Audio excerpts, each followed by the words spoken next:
What's up, guys? Thanks for tuning in to another Bald Mike Does Life video. Today I've got a good one. This is my new series called Show Me Your Bike. And in today's video I have my neighbor Jay and his absolutely beautiful 2002 CBR F4i. This is a 600. I remember when these bikes came out. I absolutely fell in love with them. I think they first came out in 99 if I'm not mistaken. Yeah, with the F3. Yeah. Jay has had this bike for quite some time. Jay, thanks for coming to the channel. And also, guys, before we get started, I want to thank him.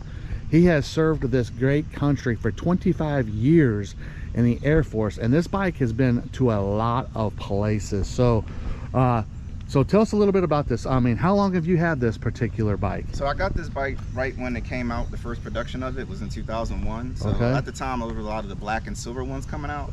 So when I went to the dealership, this one had just showed up, the red and silver, and I never seen anybody with, you know, the red and silver type thing. So gotcha. Ended up buying it. So you've had this bike since day one, brand spanking new, 0 miles.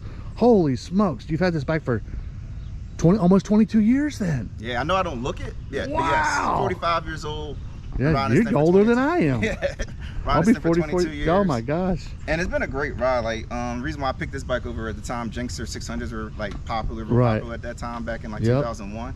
I didn't like how the seat kind of felt, but when on this, I felt more hugged up. It's light, real light bike, hugged up. Fits you better. And this thing just takes turns like unbelievable. Right, handles better, stuff like that. So. And I got this in California, so I have to tell everybody that's been there, California is a great place to ride. Now, one thing that we have in California is a lot different than other places. We're allowed to lane split. Right, so right. If you get to if you're in a traffic jam or if you get to a stoplight, you're allowed to move your bike all the way up to the front, so that way you can be the first mode of traffic going. Right. That way you can keep your bike cool. So very cognizant. It's the only state that I'm tracking that you're allowed to do that in. Right. And have they been doing that? They were doing that clear back then, 20 plus years ago, lane splitting.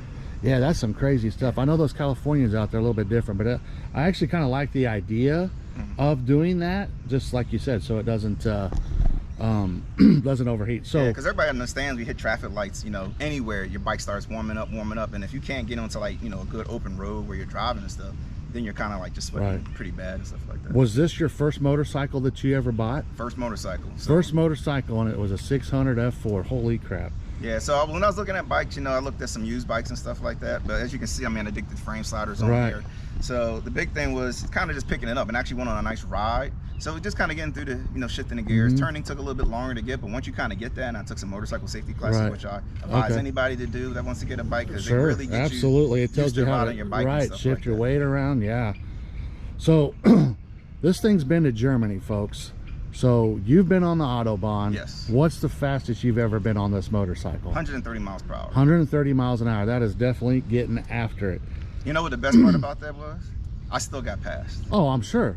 You probably got your doors blown off at 130. 130 is like going 55 here in Kansas. Definitely. So you've had this bike for over 20 years. Obviously, there's probably a lot of stuff you like about it. How many miles are on this bike? 18,000 miles. 18,000 miles. Holy crap, that's a lot. Well, actually not a lot, but you know, at least he's been on that saddle a long time, and I don't know if I probably haven't put more than 5,000 miles on a motorcycle in my entire life, and I've been riding for a long time as well. Do you plan on getting a new one anytime soon? Well, now that I just retired out the military, I've been doing 25 years, and I'm actually in a location where I can stay, because one thing in the military, we move around a lot, and then sometimes the movers can damage your motorcycle. You really don't want to buy like an expensive bike, and that's why I never upgraded so far. So you're set still now. So you're probably I've been looking at the Ducatis, the Aprilia, the new Aprilas that just came out, the Ducati, like series. Pangali or whatever. Yeah, the Pangali. Okay, those are beautiful. Going upgrade, Really nice. You're going hardcore then. Definitely. Gotcha. I've been waiting a long time to get to this period where I can actually be somewhere, live, not worry about moving around, and then I can actually take care of my motorcycle. Are you going to keep this bike? Oh, definitely. Okay, I would too, man. You had this thing for so long. Guys, I just want to look at the front end. This bike is so freaking beautiful. I absolutely love the color scheme here.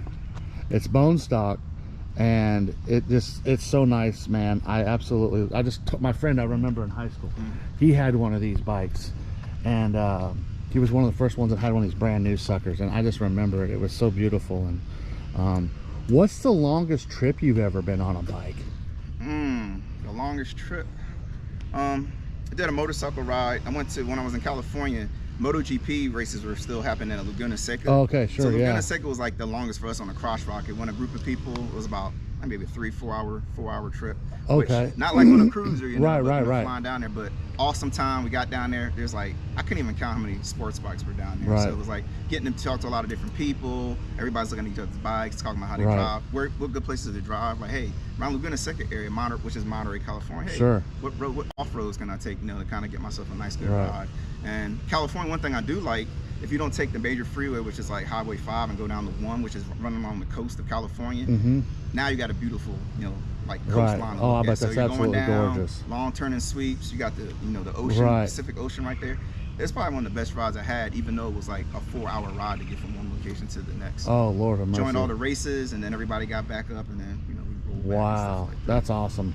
Yeah, I've always wanted to go someplace right around like a coastline, mountains, stuff like that. Because, you know, here in Kansas, as you know, and Missouri's actually a lot nicer to ride in than Kansas is, in my opinion. But as you know, there's nothing around here for us to go see that's real pretty or lots of hills or anything like that. But yeah. So on a new bike, what is something on a new bike that you want to have versus like this one won't have?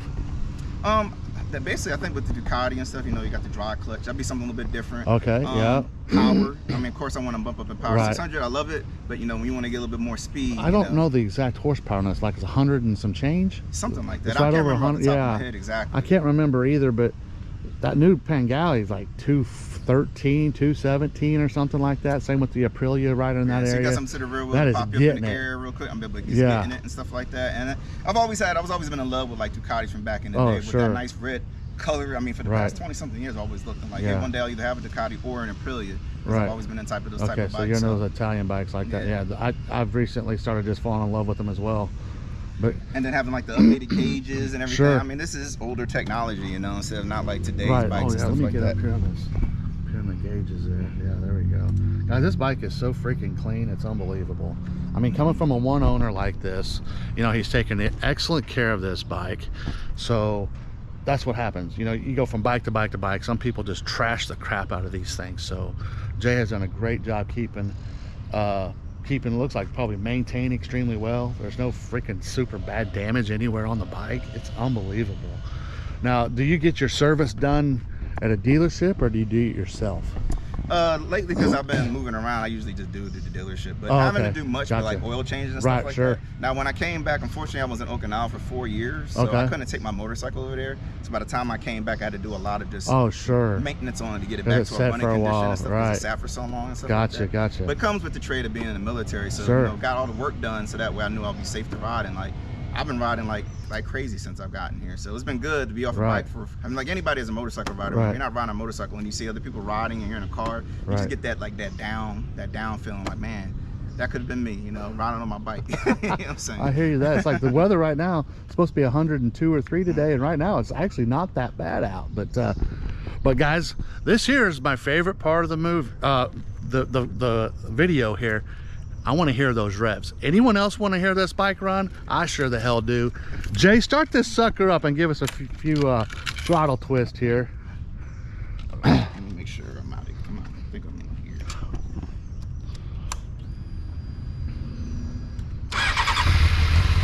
There we Just go. running pretty good, you know. Yeah, all Scott. There we go. Oh yeah, guys, I love that. I just want to say a huge shout out. This is my neighbor Jay for coming on the channel, letting me video his beautiful bike, letting me hear about his story on how he rode motorcycles, where this motorcycle's been. Guys, make sure to hit that like and subscribe button. I have a lot of people in the near future here. I'm going to be posting their bikes, hear their story about how they got into bikes. Make sure to hit that like and subscribe button. You guys have a great 4th of July weekend. Thank you and God bless.